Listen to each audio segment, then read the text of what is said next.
మీ ఎలాంటి వ్యాపార ప్రకటనలకైనా వెంటనే మా ఛానల్ సంప్రదించండి. ఓం శ్రీ మహాగణాధిపతియే నమః. ఓం శ్రీ మాత్రే నమః. ఓం శ్రీ గురుభ్యో నమః. హరి ఓం. ఇప్పుడు రాశి చక్రంలో 11వ రాశి అయిన కుంభరాశి వారికి ఈ నెల మొత్తం ఏ విధంగా యోగిస్తుంది, ఎటువంటి జాగ్రత్తలు తీసుకోవాలి, శుభ ఫలితాలను ఏ విధంగా చేయగలిగితే వీరికి అన్నింటా శుభ ఫలితాలు కలుగుతాయి, మనం ఎప్పుడు ఈ యొక్క కార్యక్రమం ద్వారా తెలుసుకునే ప్రయత్నం చేద్దాం. ఇప్పుడు రాశి చక్రంలో 11వ రాశి అయిన కుంభరాశి అనగా ధనిష్ట 3-4 పాదములు, శతభీషం 1-2-3-4 పాదములు, పూర్వభాద్ర 1-2-3 పాదములు కలిస్తే ఈ యొక్క కుంభరాశి అవుతుంది. ఈ రాశి యొక్క అధిపతి శనిగ్రహము. అదేవిధంగా వాయుతత్వ రాశి, స్థిర రాశి అని కూడా మనం చెప్పుకోవచ్చు.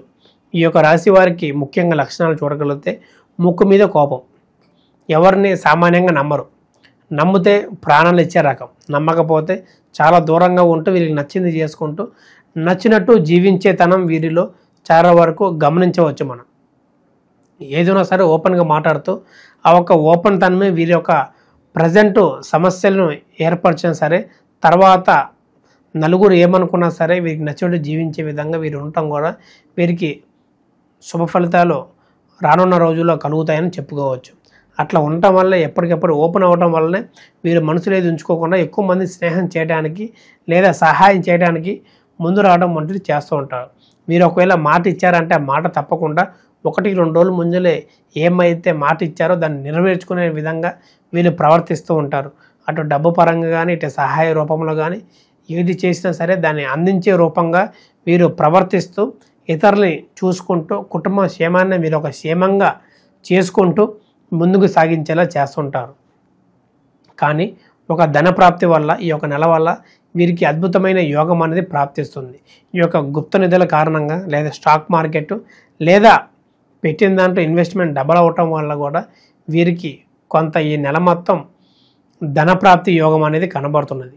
ఆ వచ్చే ధనాన్ని కూడా జాగ్రత్త చేసుకొని 1-2 సార్లు దేనికి పెడితే బాగుంటుంది, ఏమి చేయటం వల్ల మనకి ఈ యొక్క ధనాన్ని ఈ యొక్క పిల్లల భవిష్యత్తుకి మనం ఉపయోగించగలుగుతాం అని తెలుసుకొని ముందుకెళ్ళటం మంచిది. మరియు ఇప్పుడు ఎవరైతే నిర్మిస్తున్నారో గృహం విషయంలో కూడా ఎన్నో సమస్యలు ఎదురైనా మధ్యలో ఆగిపోయినా డబ్బు లేకపోయినా సరే ఆ ఒక పని మొత్తం ఈ యొక్క 2-3 నెలల్లో పూర్తి చేసుకుంటూ ఏదైతే సమస్యలు పడుతున్నారో ఎంతో డబ్బు నష్టపోయి ఈ యొక్క పనుల కారణంగా లేదా లేబర్స్ కారణంగా ఆ ఒక గృహ నిర్మాణం మధ్యలో ఆగిపోతూ కొన్ని పక్కింటి వాళ్ళు ఎదురింటి వాళ్ళు కూడా అబ్జెక్షన్ పెడుతూ వాటికి అది ఇది అని చెప్పి ఎన్నో నానా రకాలుగా ఇబ్బంది పెడుతూ కూడా ఈ యొక్క సంవత్సరం ఎండింగ్లో ఆ ఒక నిర్మాణం కూడా పూర్తి చేస్తూ ఎంతో విజయవంతంగా నలుగురికి తెలియజేస్తూ మన ఒక ప్రతిభను మన ఒక గౌరవం ఆ ఇంట్లో చూసుకుంటూ కూడా నలుగురికి చూపించే విధంగా ఈ యొక్క రాశి వారికి కనబడుతున్నది. మరియు ప్రేమ వ్యవహారాలు ఎవరైతే చేస్తున్నారో ఎవరైతే ప్రేమికులు ఉన్నారో వారు కొంత నిరాశ కలిగించే నెల అని ఈ నెల మొత్తం చెప్పుకోవచ్చు. కొంత వాళ్ళిద్దరి మధ్య కలహాలు, అండర్స్టాండింగ్ లేకపోవటం, ఇతరుల వల్ల ఇబ్బందులు లేదా తల్లిదండ్రులకు తెలిసిపోవటం, అట్లు ఎవరో ఒకరు ఒక బంధువుల తరపు కానీ వేరే తరపున కానీ చూడటం, వారికి లేనిపోని మాటలు చెప్పటం, ఊహించుకోవడం వల్ల కూడా వీరికి ప్రమాదాలు ఎదురయ్యే అవకాశం కనబడుతున్నది. వీరు ఎటువంటి పిచ్చి నిర్ణయాలు తీసుకోకుండా పెద్దల సలహాలు తీసుకుంటూ వాళ్ళ ఒక అడుగుజాడల్లో నడుస్తూ వాళ్ళు ఇది చెప్తే అది చేసుకునేలాగా చేసుకోండి. లేదా వివాహ విషయంలో కొద్ది కాలం లేట్ అయినా సరే వేచి ఉండి మీ యొక్క నిజమైన ప్రేమ అనేది అక్కడ నెరవేర్చుకునే ప్రయత్నం చేసుకోండి. మరియు వివాహం తర్వాత కూడా అప్పుడు ప్రేమ తర్వాత చూపించుకోకుండా ఎన్నో ఇబ్బందులు పెట్టే విధంగా కనబడుతుంది కాబట్టి ఎన్నో చూసాం కాబట్టి అలాంటిది ఇప్పటికున్న ప్రేమ జీవితాంతం ఉంటూ ఆ ఒక్క స్త్రీని కానీ స్త్రీ పురుషుడు కానీ ఈ యొక్క అన్యోన్యంగా ఉంటూ అద్భుతంగా యోగించాలని జీవితం మొత్తం మనం కోరుకోవచ్చు.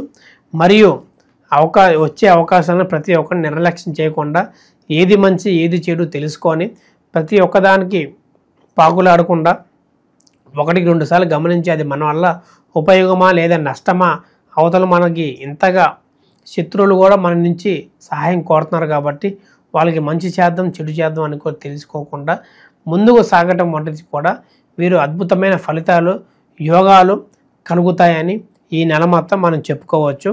మరియు ఎప్పటి నుంచో కోల్పోయిన మనశ్శాంతి కూడా మీకు ఈ నెల 2 నెలల పాటు కొంత కుదుటపడి చేసిన ద్రోహాలు కానీ జరిగిన సంఘటనల వల్ల కూడా కొంత ఊరట లభించి వాటి నుంచి విముక్తురాలు అయ్యి వారి వల్ల కూడా ఏదైతే చేశారో దాని నుంచి పూర్తిగా నివారణ అయ్యే విధంగా కనబడుతుంది. కాబట్టి అవి జాగ్రత్త చేసుకొని వేసే ప్రతి అడుగు ఇప్పటి నుంచైనా మంచిగా చూసుకుంటూ ముందుకు వెళ్ళటం అంటూ కూడా వీరికి అన్ని విధాల శుభ ఫలితాలు కలుగుతాయని చెప్పుకోవచ్చు. వీరికి ముఖ్యంగా చెప్పదగిన సూచన చూడగలిగితే సుబ్రహ్మణ్య స్వామి భుజంగ స్తోత్రం పారాయణం చేయడం లేదా మధురాష్టకం పఠించడం వల్ల కూడా వీరికి ఎటువంటి ఏ సమస్య ఉన్నా సరే వీటితో తొలగిపోయి రోజుకి ఒక 18 సార్లు జపిస్తూ పారాయణం చేయటం వల్ల కూడా వీరికి శుభ ఫలితాలు కలుగుతాయని మనం చెప్పుకోవచ్చు. ఇప్పుడు మనకి రాబోయే ఈ యొక్క సంవత్సరం 2వ చంద్రగ్రహణం ఎప్పుడు ఎలా ఎటువంటి జాగ్రత్తలు తీసుకోవాలి మనం ఇప్పుడు తెలుసుకుందాం.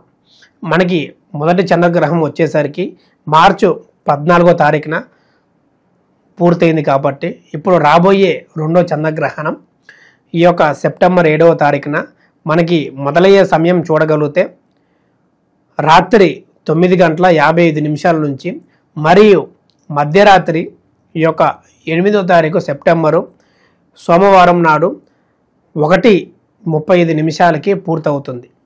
మనకి ప్రారంభమయ్యే రోజు చూడగలిగితే శుక్లపక్షము ఆదివారము శతభిష నక్షత్రము కుంభరాశిలో ప్రారంభమయ్యి మరియు సోమవారం 8వ తారీఖున ముగిసే విషయం కనబడుతుంది. ఈ యొక్క చంద్రగ్రహంలో మన ముఖ్యంగా చూడగలిగితే అసలు ఎందువల్ల ఏమిటి చూడగలిగితే ఈ యొక్క సూర్యకిరణాలు అనేది మన ఒక చంద్రుని మీద పడకుండా భూమి మధ్యలో నిలుస్తూ ఆ ఒక సూర్యుని కిరణాలు అడ్డుగా నుంచొని ఆ ఒక చంద్రుడిని కప్పేస్తూ ఆ ఒక కిరణాలు భూమి మీద పడకుండా ఈ యొక్క 3:30 వరకు అడ్డుకుంటూ చంద్రగ్రహం అని మనం చెప్పుకోవచ్చు. ఈ యొక్క చంద్రగ్రహం నాడున ఎక్కువగా గర్భిణీ స్త్రీలు లేదా వృద్ధులు జాగ్రత్తగా ఉంటూ నిద్రిస్తూ లేదా శ్లోకాలని పఠిస్తూ చేయటం వల్ల కూడా జరుగుతున్నది.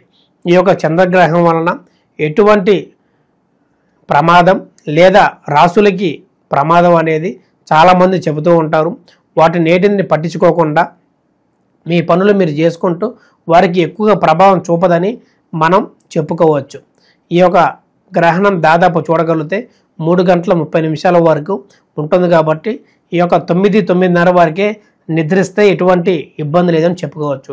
తెల్లవారుజామున లేచిన వెంటనే తలస్నానం చేసి శివాలయం దర్శనం చేసుకొని శివాభిషేకం చేసుకోవటం వల్ల కూడా వీరికి శుభ ఫలితాలు కలుగుతూ అన్నింటా బాగుంటుందని మనం చెప్పుకోవచ్చు.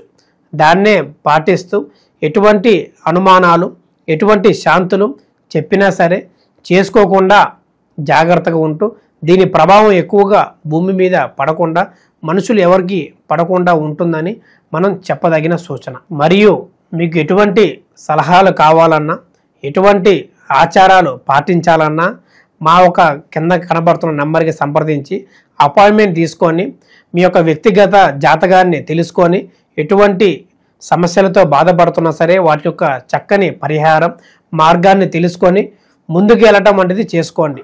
ఈ యొక్క రాశి ఫలాలు అనేది దాదాపు 50 నుంచి 70% వరకు ఫలిస్తుంది.